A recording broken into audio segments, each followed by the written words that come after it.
வணக்கம். குடும்ப அரசியல், வாரிசு அரசியல்னால் சொல்கிறாங்க. இதுக்கு உதாரணம் யாருன்னா திமுக தான். முரசொலி மாறன் இருந்தார். அவருடைய மகன் தயாநிதி மாறன் எம்பி ஆனார். முரசொலி மாறன் மறைவுக்கு பிறகு இவர் தான் எம்பி கண்டினியூஸாக வந்துட்டுருக்கார். அது மட்டும் இல்லை, மத்தியில் அமைச்சராகவும் அவர் இருந்தார். அமைச்சர்கள் துரைமுருகனின் மகன் கதிர் ஆனந்த், நேருவின் மகன் அருண், முன்னாள் அமைச்சர் ஆற்காடு வீராசாமியின் மகன் கலாநிதி, முன்னாள் அமைச்சர் பொன்முடியின் மகன் கௌதம் சிகாமணி போன்றோர் எம்பியாக இருக்காங்க. டி.ஆர். பாலு அவருடைய மகன் ராஜா தமிழக தொழில்துறை அமைச்சராக இருக்கார்.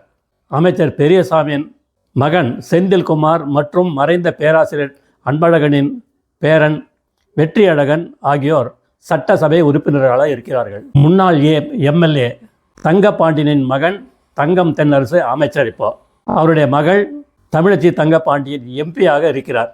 அவர்களில் பொய்யாமொழியின் வாரிசு மகேஷ் தற்போது அமைச்சராக இருக்கிறார்.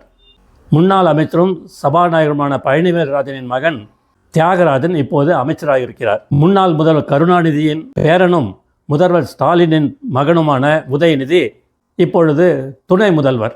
கனிமொழி எம்பியாகவே இருந்துகிட்ருக்கார். ரொம்ப வருஷமாகவே 2G புகழ் ராஜா எம்பியாகவே இருந்துகிட்ருக்கார். இவங்களாம் கட்சிக்காக என்ன உழைச்சாங்க? சாதாரண தொண்டன். அந்த காலத்தில் அவன் தொண்டனாகவே இருந்துகிட்ருக்கிறான். ஜெய்ஹிந்த்.